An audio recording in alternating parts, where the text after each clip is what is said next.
Sometimes you just want to hide a VLAN away so well that you yourself, the network admin, may not be able to find it.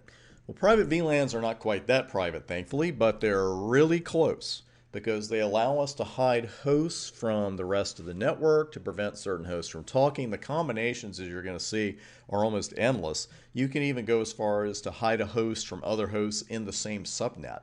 Now, with private VLANs, I'm going to warn you up front, the concept can throw you for a little bit of a loop at first that not even LoopGuard is going to save you from, because it's a concept really unlike any other you've run into to this point. The terminology is different. The commands are long-winded. There are some mappings that you really don't have to do with anything else. There are some port types, some private VLAN types, and a couple of other types. And what I strongly recommend you do, I'm going to break this up into at least 2 videos.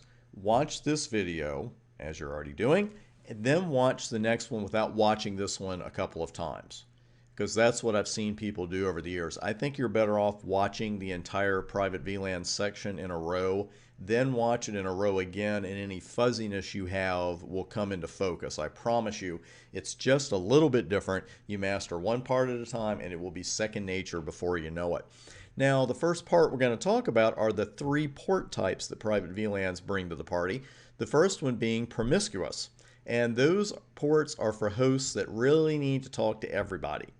Then we have community ports, which are for hosts that need to talk to some other hosts, but not everybody else. And isolated, boy, those are for hosts that really don't want to talk to anybody or that we don't want anybody talking to. We also have 2 types of private VLANs, one of which in turn also comes in 2 types. It's a lot easier when you just say it. First off, we have primary private VLANs and we have secondary private VLANs. Makes sense? Those secondary private VLANs in turn can be what we call community private VLANs or isolated private VLANs. Now, those hosts, let's go back to those ports.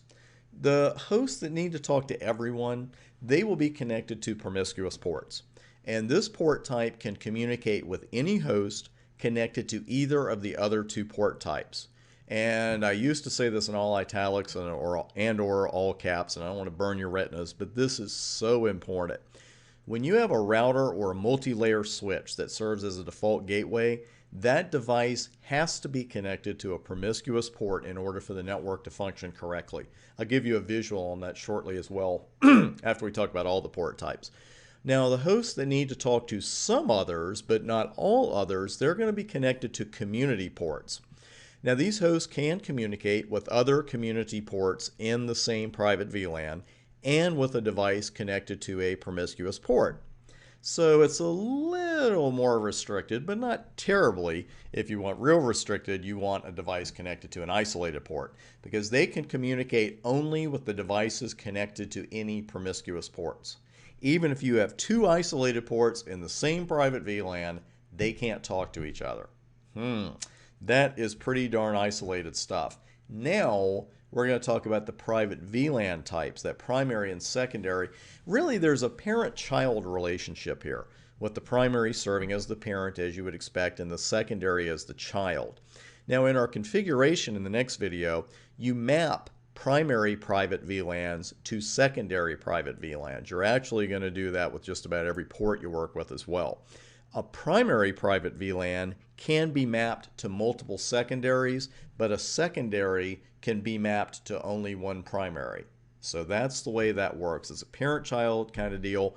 The primary can have as many children as you want to assign it to, but as far as the other way goes, a secondary private VLAN can have only one parent. It can be mapped to only one primary.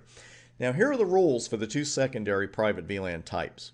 Ports in a community private VLAN can communicate with other ports in the same community, as well as promiscuous ports in the primary. Ports in an isolated private VLAN can only communicate with promiscuous ports in the parent private VLAN. So it makes sense with what we've seen earlier. It's all starting to come into place, and here's the first diagram I want to share with you. And if you're not familiar with the device in the center, that is a multi-layer switch. That is a switch that can run at both layers 2 and 3.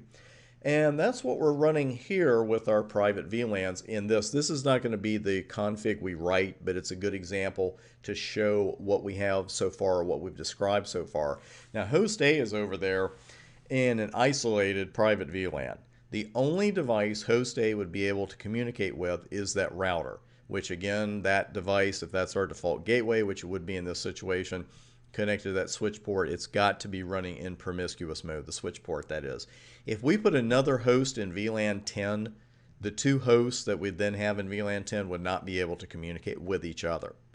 Now hosts B, C, and D, they are in a community private VLAN, VLAN 20, so they can chat with each other with no problem at all, and they can talk with the router, but none of them can talk with host A. So we've got it down now. I know it's coming into focus a little bit for you here as to what's going on. Our isolated and community VLANs and those ports, and of course the router connected to the switch port running in promiscuous mode, and that's the last time I'll mention that. But coming up next, we're going to go through a live config and some options that you probably haven't seen with commands that will definitely be familiar to you, and that's coming up next.